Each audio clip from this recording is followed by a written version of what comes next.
David et Goliath. Dans la petite ville de Bethléem vivait un jeune garçon nommé David, le plus jeune de 8 frères. Pendant que ses frères aînés restaient à la maison ou se préparaient à des tâches importantes, David passait ses journées dehors à s'occuper des brebis de son père. Il marchait à travers des vallées verdoyantes et des collines douces, regardant le ciel et se sentant proche de Dieu dans les champs paisibles. Personne autour de lui ne savait que Dieu guidait déjà ce petit berger vers un avenir très particulier.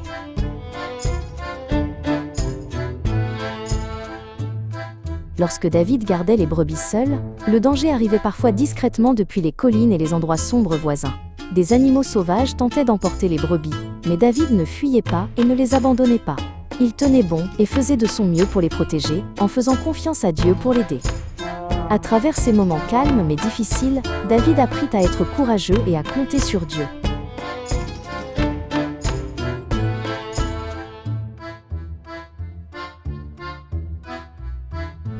Un jour, Dieu envoya un homme nommé Samuel à Bethléem, pour rendre visite à la famille de David. Samuel regarda les frères aînés de David, grands et forts, et pensa que l'un d'eux devait être choisi. Mais Dieu montra doucement à Samuel qu'il ne choisit pas les personnes selon leur apparence extérieure. Dieu choisit le jeune David, montrant qu'il regarde avant tout le cœur.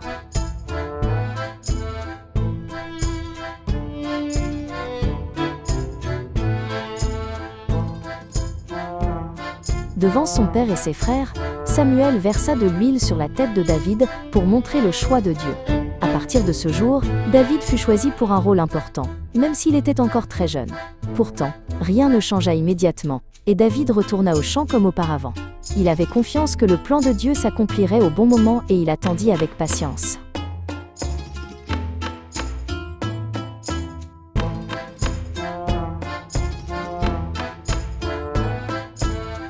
Quelque temps plus tard, un grand combat éclata entre le peuple d'Israël et ses ennemis. Les deux camps se tenaient sur des collines opposées avec une large vallée entre eux. Jour après jour, les soldats se fatiguaient et avaient peur, ne sachant pas quoi faire ensuite. La crainte remplissait le camp, et personne ne voulait faire le premier pas.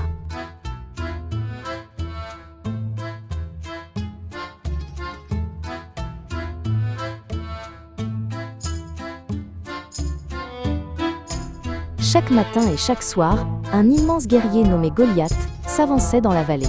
Il était beaucoup plus grand et plus fort que tous les autres et portait une lourde armure.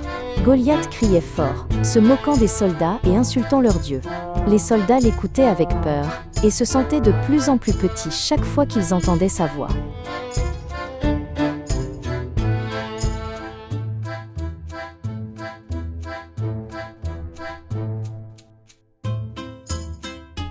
À Bethléem, le père de David lui demanda d'apporter de la nourriture à ses frères au camp.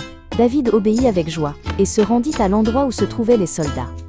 À son arrivée, il entendit de grands cris venant de la vallée en contrebas. David vit les soldats trembler et fut troublé par ce qu'il voyait.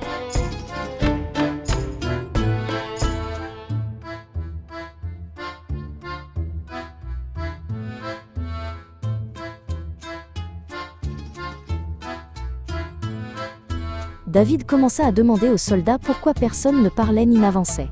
Il ne comprenait pas comment il pouvait rester silencieux pendant que Dieu était insulté. Certains soldats se moquèrent de David et pensèrent qu'il n'était qu'un garçon irréfléchi. Mais David croyait que faire confiance à Dieu était plus important que d'avoir peur.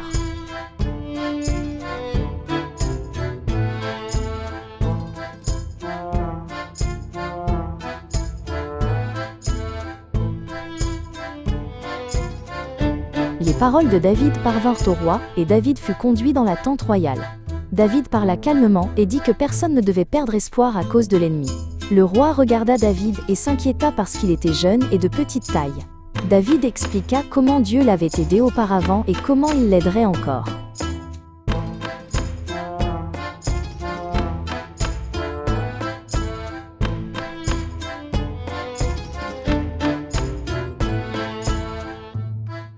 Le roi essaya de protéger David en lui donnant une lourde armure à porter. Mais David pouvait à peine bouger et sentait qu'elle ne lui convenait pas du tout. Il l'enleva donc et choisit à la place de simples pierres dans un ruisseau voisin. David décida de faire entièrement confiance à Dieu, sachant que la victoire ne vient pas de l'armure.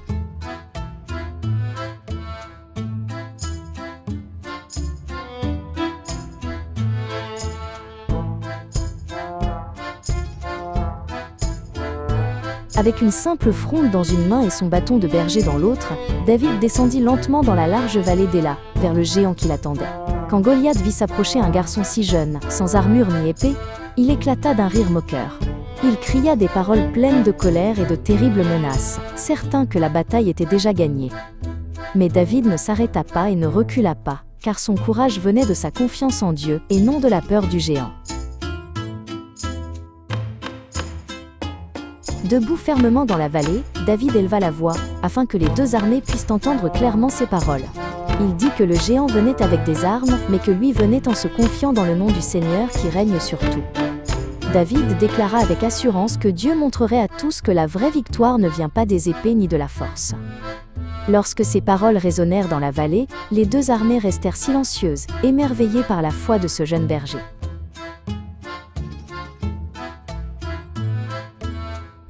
Sans attendre davantage, David se mit à courir en avant, le cœur ferme et rempli de confiance en Dieu. En courant, il mit la main dans sa besace et choisit avec soin une pierre lisse, comme il l'avait fait tant de fois en gardant les brebis. David fit tourner sa fronde avec des gestes assurés, se concentrant non sur le géant, mais sur l'aide de Dieu. Au moment parfait, il lâcha la pierre, faisant confiance à Dieu pour en guider la trajectoire.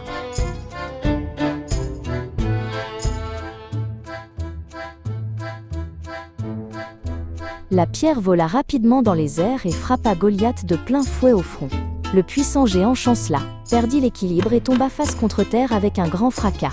Pendant un instant, toute la vallée resta silencieuse, chacun regardant avec incrédulité ce qui venait de se passer. Alors le peuple d'Israël comprit que Dieu lui-même leur avait donné la victoire par l'intermédiaire d'un jeune berger.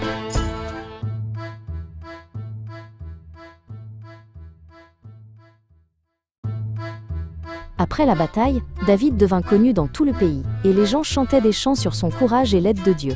Le roi Saül fit venir David au palais et lui confia d'importantes responsabilités dans l'armée. Mais à mesure que le succès de David grandissait, la jalousie commença à remplir silencieusement le cœur du roi.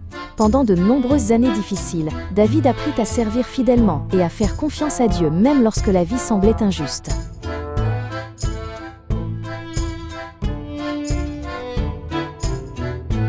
Lorsque plus tard le roi Saül mourut au combat, Dieu commença à accomplir la promesse qu'il avait faite à David depuis longtemps. Le peuple de la tribu de Juda vint en premier et unit David comme roi dans la ville d'Hébron. David les gouverna avec humilité, se souvenant que le leadership était un don de Dieu et non une récompense méritée. Il continua d'attendre avec patience pendant que Dieu accomplissait son plan étape par étape.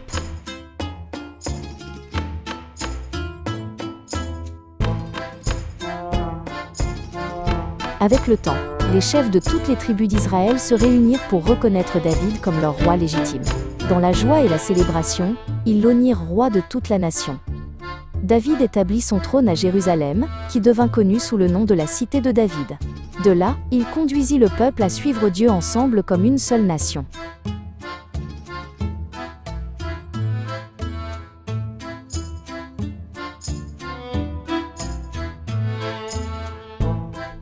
Même en tant que roi, David n'oublia jamais les jours où il était un jeune berger gardant les brebis dans les champs.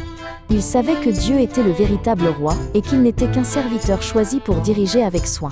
David gouverna avec foi et humilité, recherchant toujours la direction de Dieu dans chaque décision. Sa vie montra que la véritable force et la victoire viennent de la confiance dans le Seigneur.